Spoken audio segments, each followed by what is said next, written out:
Bismillahirrahmanirrahim. Assalamualaikum warahmatullahi wabarakatuh. Halo kawan-kawan, perkenalkan nama saya Rizky Noprianda, NIM 181201099 dari kelas MNH 5, Fakultas Kehutanan Universitas Sumatera Utara. Di video kali ini, saya akan memaparkan analisis saya yang berjudul Metode Konservasi Tanah dan Air secara Vegetatif dengan Sistem Cover Crop. Metode vegetatif adalah penggunaan tanaman atau tumbuhan dan sisa-sisanya untuk mengurangi daya rusak akibat hujan dan aliran permukaan, serta memperbaiki kapasitas infiltrasi. Metode vegetatif merupakan upaya konservasi tanah dengan cara menanam vegetasi di atas tanah dan dengan teknik tertentu. Cover crop atau tanaman penutup tanah adalah tumbuhan atau tanaman yang khusus ditanam untuk melindungi tanah dari ancaman kerusakan oleh erosi dan atau untuk memperbaiki sifat kimia dan sifat fisik tanah. Tumbuhan penutup tanah memainkan peran dalam perbaikan kualitas tanah dan dengan memperkaya kandungan nitrogen dalam N, karbon organik tanah dan bahan organik tanah. Revegetasi adalah usaha untuk memperbaiki dan memulihkan vegetasi yang rusak melalui kegiatan penanaman dan pemeliharaan pada lahan yang terganggu. Revegetasi dilakukan dengan penanaman legum cover crop atau LCC yang selain berfungsi sebagai pelindung tanah dan butiran hujan dan aliran permukaan juga berperan meningkatkan bahan organik tanah.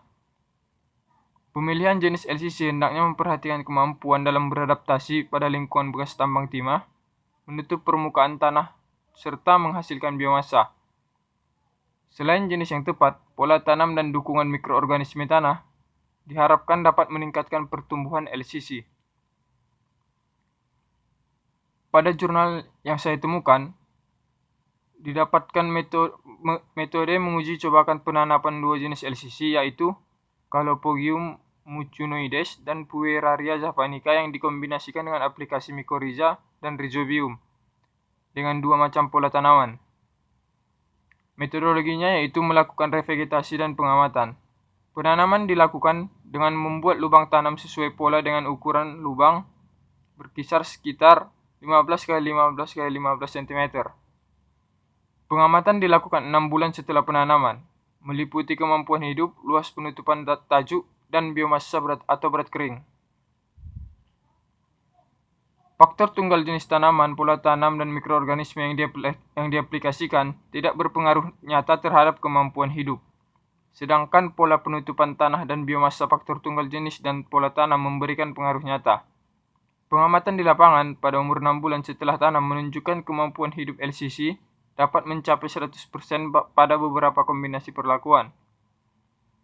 Kedua jenis LCC yang dicobakan pada akhir pengamatan menunjukkan kemampuan hidup yang tinggi, atau sekitar 73-83% pada hamparan overburden bekas tambang timah, termasuk pada kontrol yang tidak diinokulasikan dengan mycorrhiza atau Rhizobium.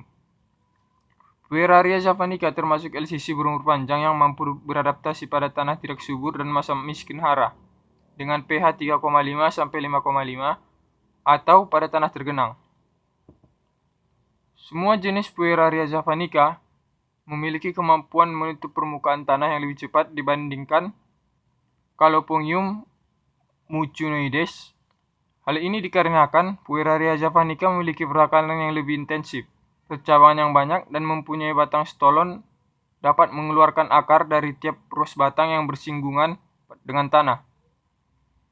Pueraria javanica secara konsisten menghasilkan biomasa tertinggi, yaitu 10,2 ton per hektar per tahun, sedangkan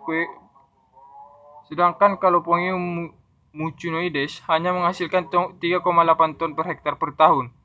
Secara umum, tiap kilogram biomasa LCC ini secara signifikan mampu menyumbangkan 1,9 sampai 4,6 gram C organik dan 0,5 sampai 0,78 gram N total.